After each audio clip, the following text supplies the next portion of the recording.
Hey, what's up, guys? It's Satch here with another episode of Heroes Rise the Prodigy. I've been having a busy week so far. I have an audition today at 2. I had an audition. Well, I didn't have an audition yesterday, but I had like a bunch of stuff to take care of. And then I had my birthday on Monday. So, yeah, I've been really busy and wanted to get this one out. It could have been easy to just say, no, I don't want to do it today, but I haven't done it in a while, and I definitely wanted to put out some more content. So, Heroes Rise the Prodigy, I think this is episode 11, maybe, so we're getting up there. Last episode, we actually fought just like a huge gang of anti-gang, like those guys, and Pressy was being a beast and summoned like these huge earth golems. So I feel like I made the right decision in making him my sidekick. So we're going to go ahead and get into this. The next chapter is the Vigilante. Okay, so this is chapter 8. As you fly to meet Jenny, your thoughts are consumed with Pressy and your own younger years. It makes you remember why Jenny is not just your PFPP agent, she's also your best friend. When your grandma was turned when your life was turned upside down by your parents' imprisonment, you moved in with grandma. You couldn't talk to any of your old friends. Going from your sheltered private school to a tougher, rougher public school was a big change, especially as you began to learn that there are all kinds of social complications to being powered. The anti-gang rivalries in the eastern fringes are just the tip of the iceberg when it comes to powered politics. Entire textbooks have been written on the subject. So to say that the powered kids are cliquey would be an understatement. Upon arriving in your new school, there was one group that immediately tortured you the most. Let's see. The normal impact. No, we wouldn't let that happen. So the telepaths, the natural resource elementals, the animalistics, the strong, the clairvoyants, the techies, and the normal empowered kids. I think that the telepaths, because they can like read your mind and everything, and so they were probably playing some mind games with us. Yeah, I'll go with that. The telepaths used to torment us. Telepaths are notoriously the most insular powereds, only wanting to have lightning-fast psychic interactions with one another. The telepaths targeted you because if there's anything teenagers hate most, it's when they can't squeeze you into a specific group. And you had a lot of trouble finding a group, even though you tried to befriend the other energy wielders, or the other flyers. Let's say the flyers, I guess. Yeah, we like flying around. However, flyers hate energy wielders based on the same age-old feud dating back to the earliest powered individuals. Apparently, the first flyer and the first energy wielder were mortal enemies. Interesting. Since you have both flight and energy powers, you were seen as particularly heinous. A particularly heinous gene hazard. Sorry. No one wanted you in their group, and as a result of your solo status, you were hounded by just about everyone in school. You can imagine Pressy at school, probably treated as an outcast by everyone for his strange power set, just like you were. You wonder how he survives there, because when you were at school, you handled social politics by keeping to myself, not letting anyone bully me ever, always trying to make friends despite how the other kids treated me. Not letting anyone bully me ever. We just beat the crap out of kids. Despite hating you, everyone knows not to mess with you after you cracked a few bullies' skulls. Still, you felt very alone. Actually, you've always felt alone, but it's not something you allow yourself to give much thought to. It's the things that are, it's just the things just the way, just the way things are. There are some things in your life you can't control. The only thing you can control is how hard you work to change everything. That's true. You're meeting Jenny at your favorite spot, the Vigilante, MC's largest comic, game, and collectible store, which luckily happens to be open 24 hours. Occupying 4 stories, the Vigilante is practically a department store for all things hero-related. You and Jenny always meet in one of the private gaming rooms. Ha-ha, yeah we do. Usually over your favorite virtuous reality game. Virtuous. So what, is it teaching us to, like, be good people, the game? Virtuous reality? Sorry, Satch, I'm afraid there's no time for fun today, she says, sitting down.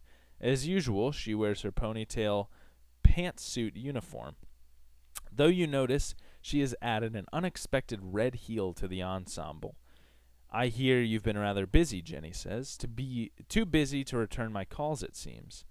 I know, but before you rip into me, you start, let me tell you my side of the story. 20 minutes later. So I guess it takes us 20 minutes to tell her the entire story. We're just rambling on for 20 entire minutes. Having heard every detail of your heroing night, Jenny pauses to mull it all over. Well, you certainly dove headfirst into the deep, didn't you? Wow, I read that really stupid. You dove that. Okay, let me read that again. Well, you certainly dove headfirst into the deep end, didn't you? Ever hear... God, I'm terrible today. Ever heard of paying your dues, climbing the ladder? There's a reason people aren't supposed to skip steps, Mr. Bruiser. You should have called for help. You should have... Jenny, you interrupt. I get it. I took on too much too fast. What is exactly why I went back... which is exactly why I went back to basics earlier tonight. I stopped the anti-gang rumble. Well, that's certainly a smarter, though no less dangerous place to start, Jenny offers. Still, you've dug yourself quite a hole here. Yes, I did, you say, tired of mulling over the horrors of your situation. So what are we going to do to make it better? I suppose that's the spirit. Well, I'll start looking into Prodigy, though there's not much to go on. Black Kevlar bodysuits are pretty common purchases these days. I could look into her power set, but I bet she's unregistered. It's clear she has some kind of mad-on for you, though. Like hard-on, but mad-on? Okay. Perhaps you have your first genuine villain stalker. Ah, that would be hot. Yeah, right, you say, wishing you were enough of somebody for that to be true. She probably saw that silly Hero Press post and wanted me to stay out of her way. She's just another nobody trying to make her name for herself. Still, anything you can find would be helpful. I'm on it. Now, before we move on to the Splice Circle, I've got a bit of briefing prepared for you. All the basics on powered heroing, plus some gems of advice. Do you want to go over it now? Well, you brought me here, so yes, I can use all the help I can get. Good, Jenny says, looking down at her meat chip. Inspector Detector will forward you the folder. There's a PFPP handbook on heroing in there. But since you're maintaining a secret identity, you've already got most of it covered. The more interesting stuff involves some comprehensive information on powered history and science. Suddenly, Jenny's meat chip Inspector Detector, a British man in a long trench coat, appears in your mind holding a folder. Meat chip Gran appears to take it from him. As they begin to chat, you start to read the contents. Powered humans, a brief history. Fairly certain you already know most of the information, you begin to skim through the articles, catching a glimpse of paragraphs here and there. Oh, okay, that sounds good. Humans first began developing extraordinary talents in the late 21st century, all appearing in the same generation and spanning across the globe. On the heels of the Industrial Revolution, the Millennial Tech Boom, and the Energy Regenesis, the powered Renaissance has been marked as the next great step in human history. You stop reading, scrolling to another document, had evolved beyond racism, sexism, and sexual orientationism. But these hot-button issues were quickly supplanted by Genesism. This first crop of powered individuals, powards as they were soon dubbed, though less polite circles referred to them as gene hazards, were greatly shunned by the public. So many of these international powered individuals fled to Millennia City, an emerging urban center on the American West Coast, where they could be free to form their own community. backed by the United States government, which realized the fast-acting acceptance and regulation of powered individuals could kickstart a resurgence in their city, declining prominence against the then dominant world power, China. The American-powered Renaissance began solidified. What? The American-powered Renaissance began, solidified by both the Powered Citizen Equality Act and the creation of the Department for Regulation of Powered Resources. The world's first powered heroes began to flourish in America's Millennia City, sparking a cultural trend that would sweep the globe, though anti-powered regulations in China remained as tightly controlled as you keep skimming, hoping to find some tidbit you didn't already know. As it is widely known, the progress of millennial tech boom curved off with the onset of the Third World War, which in turn sparked the perfection of nuclear technology that spawned the energy regenesis. At the unthinkable cost of losing a sizable portion of northern Russia in the fusion eclipse. Man, why? He's just reading like random stuff. This is so... Whatever. Who cares? This is like not really a storyline for me. This is just random little facts. Many scientists have posited that in the light of massive world upheaval, human evolution took the next leap to satisfy society's inefficiencies. With technology now eliminating the need for many human basic functions, and with the energy crisis seemingly solved, humanity was free to unlock further potential in their genomes and take on new abilities. The onset of powered abilities has sparked another period of rapid growth and change, unlocking potential previously thought unimaginable. With humans now regulating weather patterns, generating clean water, and building cities with their minds, the limits of progress seem to have once again been shattered. Just this week, NASA reported that they are prepping their first mission of powered astronauts, capable of traveling through space at previously unrecorded speeds and distances.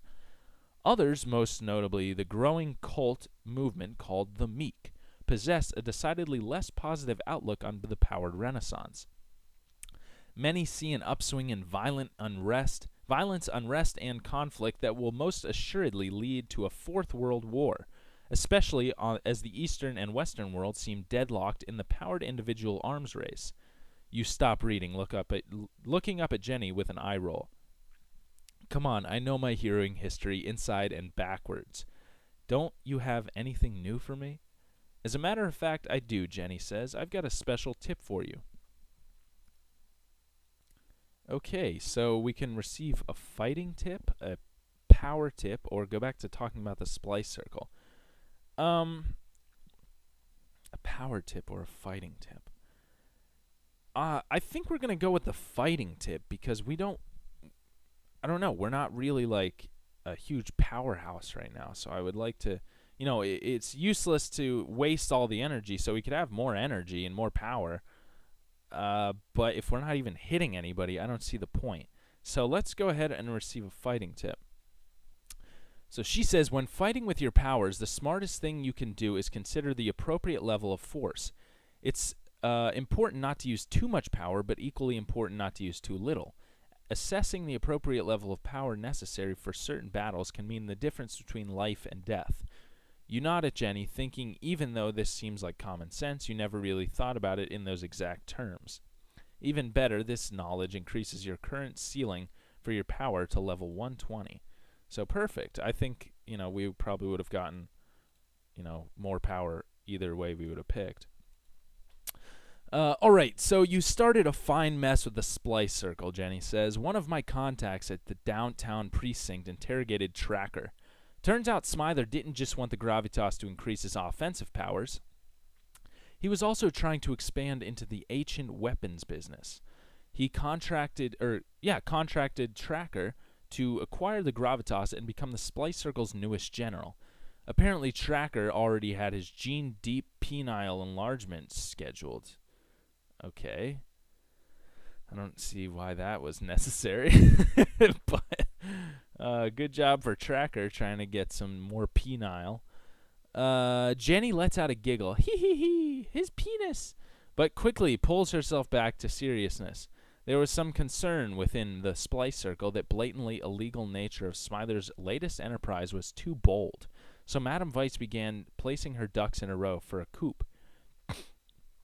A move she had been waiting to make since Smither dumped her. Wow, okay, so we met with Madame Vice. She was kind of into us. She wanted us. And then we almost killed Smither. I don't know if we did kill Smither or not. But there was a huge explosion, so we might be laying with Madame Vice. Then Prodigal showed up. You fill in. Taking out Smither and giving Madame Vice the chance she needs. Okay, so we did kill Smither, or she killed Smither. The chance she needed to make her move. You are right. Here's the latest intel on Splice Circle's operations, Jenny says, sending another Inspector Detector me message, this time displaying the organizational Splice Circle chart you pulled up earlier. The Splice Circle updated roster. Boss, Smither, deceased. Security General, Boulder, deceased. Let's see. Who do we want to talk to first? This just seems like kind of a boring episode for me because we're just getting a lot of information and not much action is happening. Let's go for crime generals. Lolly, emerging underboss, casing, deceased, fracture deceased, tracker incarcerated. Yeah, let's go ahead and look at the business generals.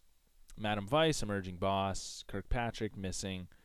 Juanda W, emerging counselor, third degree deceased.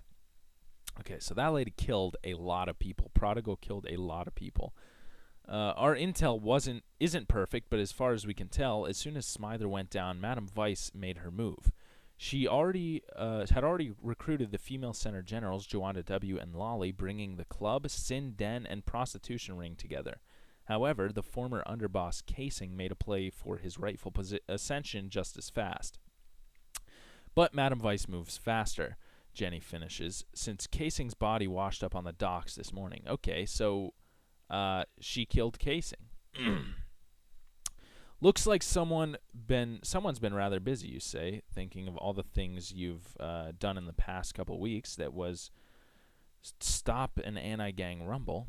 Madame Vice had already seized control of the circle and started restructuring. But there was a hiccup with Kirkpatrick, Jenny starts. Do you remember who Static was? Static? No. I don't remember Static.